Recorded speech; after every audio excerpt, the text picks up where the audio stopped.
ছিল, গ্যাস খুব বড় একটা গ্যাস ফেলেছিল অনেকদিন আগে, না হলে 27-28 বছর আগে সবাই অবরোধ করেছিল, কিন্তু কারো অবরোধ করেনি, পুলিশরা দাঁড় করিয়ে ওটা ফেলিয়েছিল গ্যাসটা। তো ফেলিয়েছিল, তারপরে তোমার ওদিকে খোলা ছিল, খোলা থাকতে থাকতে তারপরে কাঁচরাগুলো ওর মধ্যে ফেলতে লাগলো, গ্যাসের মধ্যে ফেলতে ফেলতে ফেলতে ফেলতে এই 7-8 বছর হচ্ছে ফাটতে লাগলো। মানে খুব মানে এখানে নালি ছিল, পার্ক ফাঁক সব ছিল, পুরো ফেটে উঠে গেছিল। সবাই বলা হয় যে কিছু প্রতিবাদ করেনি, তো আমরাও চুপ করে গেলাম, সবকে বলা হয়েছিল। তারপরে ফের দেখছি পরশু দিন দিয়ে 4 দিন হচ্ছে আজকে কলের পাইপ ফাটে ওই গ্যাসের দিয়ে ফেটে, তারপরে তোমার রাস্তা ফাস্তা সব এখন সমস্যা। আমরা কাঁচরা গাড়িটা যেতে দিচ্ছিলাম না, হ্যাঁ এটা কেটে আমরা চাইছি, এটা কেটে সরাবে, তারপরে আমরা কাঁচরা গাড়ি যেতে দেবো। কেন না তো এর এতে পুরোতেই আমাদের পুরো কাঁচরা গাড়িগুলো পুরো যাচ্ছে।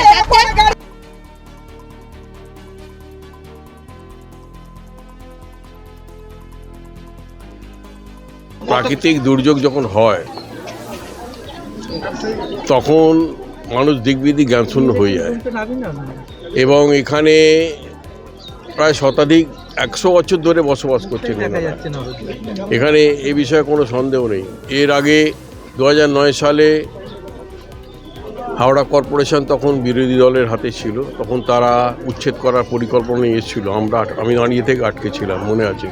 আমি বেলগাছিয়ার আমাদের সমস্ত কর্মী, ভাস্কর ভট্টাচার্য ছিল সঙ্গে, আরও অনেকেই ছিল তখন, আমাদের অনেকেই ছিল, দীনেশ পাসওয়ানটা তো এখানকার অনেক কর্মীরা ছিল।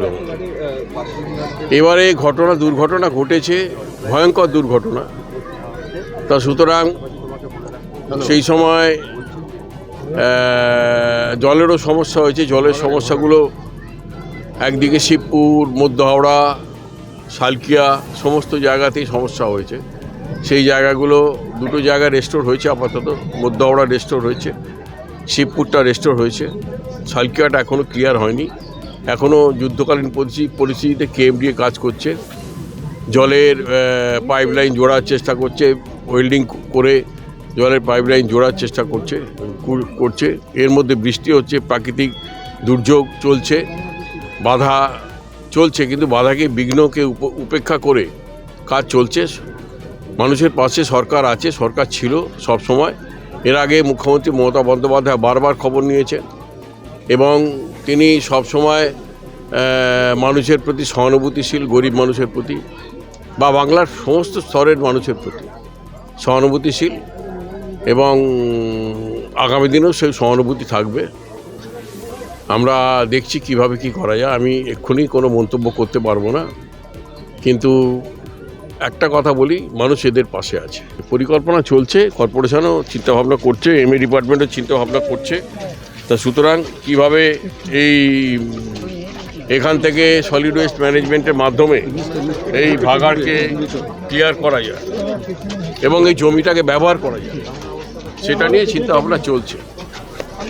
এটা আগেও আলোচনা হয়েছে, এটা নিয়ে এক্সপার্টদের সঙ্গে আলোচনা হয়েছে, বিদেশিদের সঙ্গে আলোচনা হয়েছে। তা সুতরাং আশা করি আগামী দিনে এই সমস্যার সমাধান হবে।